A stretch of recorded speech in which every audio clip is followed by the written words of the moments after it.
Hello विद्यार्थी मित्रों, मारी यूट्यूब चैनल में स्वागत है।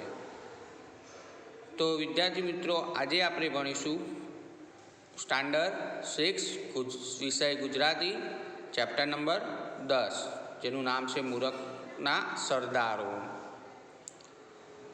तो जेओना लेखक से ज्योतिन्द्र ह दवे।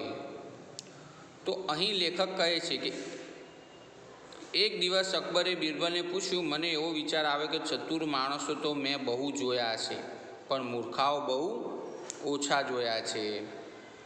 होशियार माणसोने तो ए बोले चाले ते परथी पकड़ी शकाय पण मूर्खाओने ओळखवा सी रीते।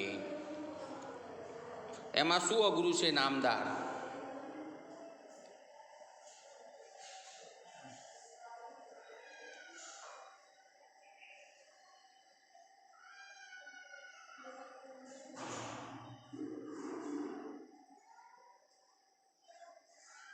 तो ये नामदार एटले के राजा ने मानवाचक शब्द वपराय छे।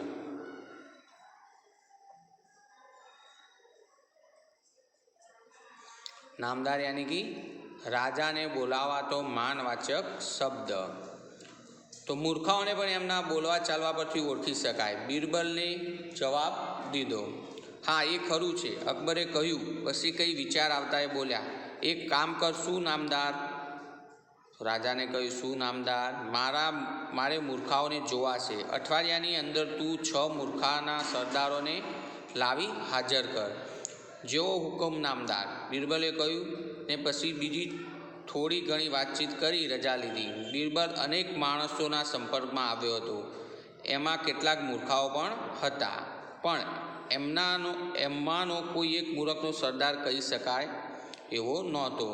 एने शहेर में मूर्खना सरदारों की शोध में फरवा मांड्या। एक दिवस एक घोड़ेसवार माथा पर घास नो भारो लईने जतो हतो अने एने रस्ता में मळ्यो। घास नो भारो यानी कि कोई लाकड़ा के घास ने भारे एटले के वधारे पड़ती दोरी बांधीने लई जवा तो भारो एटले के घासनो भारो कहीए छीए। एक सामटा बांधवामां आवे तेने। तो तेने ऊभो राखीने पूछ्यु, भला माणस तमे आ घासनो भारो माथे केम मूक्यो छे? हाथथी घोड़ानी लगाम जाली छे एटले बगलमां राखी शकाय एम नथी, तेनी माथे मूक्यो छे। घोड़ेसवारे जवाब दीधो। पण घोड़ा पर मूकता शुं थतुं हतुं? बीरबले पूछ्यु। घोड़ा पर जोता नथी कि घोड़ो केटलो नबळो छे। मारो ज भार ए जेम तेम उचकी शके छे, तेमां वળી घासनो भारो तेना पर मूकूं तो ते ए बिचारो मरी जाय। तो घोड़ेसवारे कह्युं। बीरबले एना नामठाम पूछीने लखी लीधा अने पछी आगळ चाल्यो। नामठाम एटले के सरनामું, तेनुं घर अने सरनामું पूछी लीधुं अने पछी आगळ चाल्यो। भाई मने बेठो करो, भगवान तमारुं भलुं करशे। कादवमां पड़ेला एक माणसने बूम मारीने कह्युं। बीरबले एनी सामे जोयुं। 2 हाथ पौड़ा करीने कादवमां पड्यो हतो अने एनी मेळे बेठो थई शके एम हतुं तो पण ते बेठा थवानो प्रयत्न नहोतो करतो। तमारी मेळे बेठा थवाय तेम नथी? बीरबले पूछ्युं।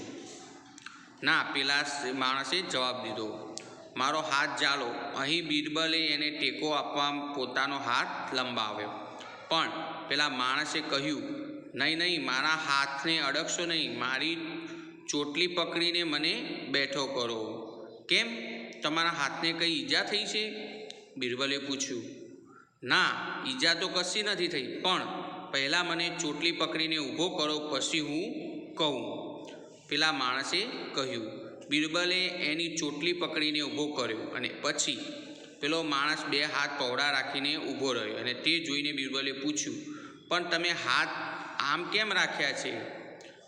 ए ज वात छे ने, पेलाए जवाब दीधो।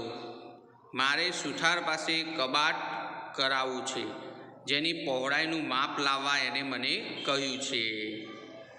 तो 2 हाथथी माप आपे छे। आपणे मेजर टेपनो उपयोग करीए छीए, मापवा माटेनी सेंटीमीटरनी टेपो आवे छे ने तेनो उपयोग करीए। પણ આ ભાઈએ શું કર્યું છે અહીં કે પોતાના ઘરનું કબાટ બનાવવાનું છે, તો 2 હાથથી માપ લીધું છે. આમ 2 હાથ પહોળા કરીને તેને માપ લીધેલું છે કબાટનું.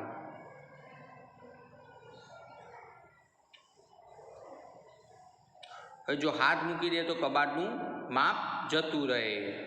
તો અમારા ઘરનું જૂનું કબાટ માપી જોયું તો એ મારા 2 હાથની પહોળાઈ જેટલું છે, એટલે મેં માપ ભૂલી ન જવાય તે માટે 2 હાથ પહોળા રાખી હું સુથારના બતાવવા જતો હતો. રસ્તામાં ચાલતા ચાલતા લપસી પડ્યો, પણ હાથ નીચા કરું તો માપ ભૂલી જવાય, એટલે હાથ એમને એમ રાખી પડ્યો રહ્યો. આ તમે આવીને ઊભો કર્યો તો માપ બરાબર જળવાઈ રહ્યું. બિરબલે એના પણ નામઠામ પૂછીને લખી લીધા. એટલે કે બિરબલે આ મૂર્ખાને પણ શું કર્યું, તેનું નામ સરનામું પૂછીને લખી લીધું.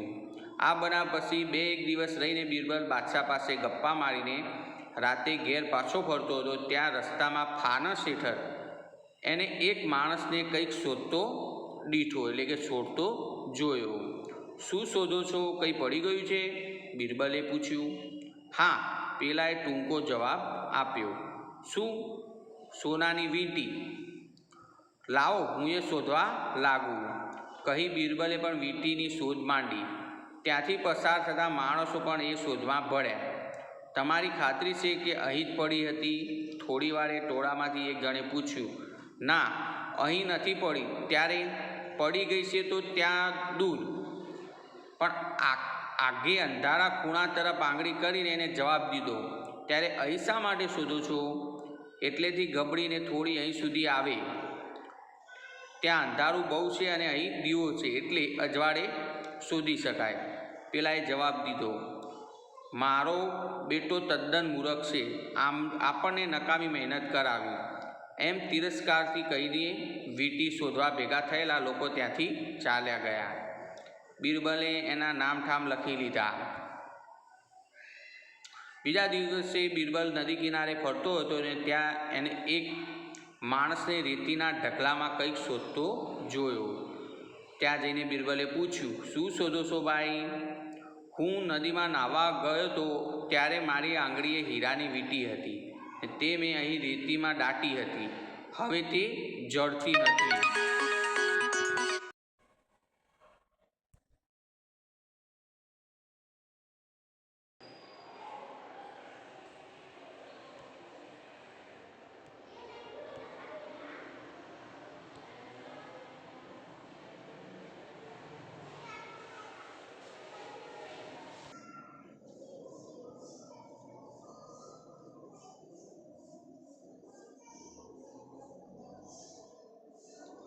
ક્યાં આવ્યા હતા વિદ્યાર્થી મિત્રો આપણે કે પેલાએ જે વીંટી નાહવા પડ્યો ત્યારે વીંટી અહીં ખાડો કરીને દાટી હતી, પણ તે હવે ચડતી નથી. પેલાએ કહ્યું. ક્યાં દાટી હતી તે બરાબર ખબર છે? હા, અહીં રેતીમાં ઊંડો ખાડો પાડીને દાટી હતી, પણ કઈ નિશાની રાખી છે? હા, નિશાની રાખ્યા વગર તે કઈ દાટું ખરો? શી નિશાની રાખી હતી? જ્યાં મેં વીંટી દાટી હતી ત્યાં બરાબર તેની ઉપર આકાશમાં ઊંટના જેવા દેખાવનું એક વાદળ હતું, પણ હવે એ વાદળે દેખાતું નથી ને વીંટી પણ દેખાતી નથી. પેલાએ નિરાશ થઈને કહ્યું. બિરબલે એના પણ નામઠામ પૂછીને લખી લીધા. અકબરે આપેલી મહેતલ પૂરી થઈ એટલે દરબારમાં જઈને મહેતલ એટલે કે સમય ટાઈમ મર્યાદા જે આપી હતી તે પૂરી થઈ એટલે દરબારમાં જઈને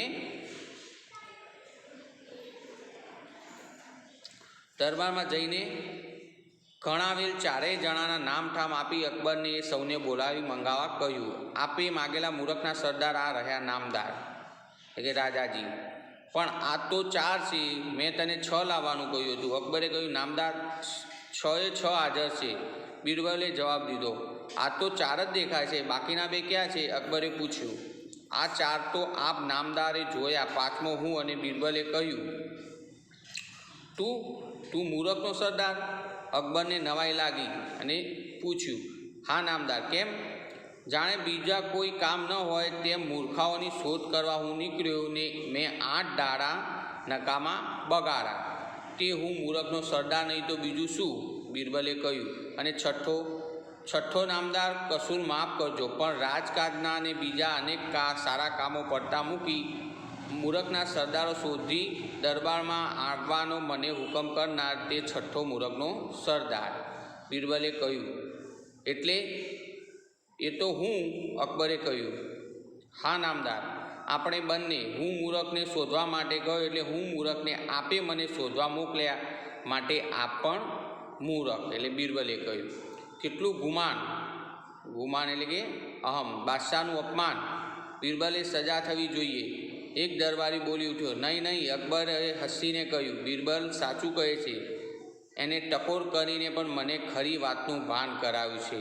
એટલે મૂર્ખાઓના વિચારમાં અથવા તો મૂર્ખાઓને શોધવામાં વખત બગાડ્યા એ પણ મૂર્ખાઈ નહીં તો બીજું શું હોય? બાદશાહે કહ્યું. પછી બિરબલને ઇનામ આપી રાજી કર્યા.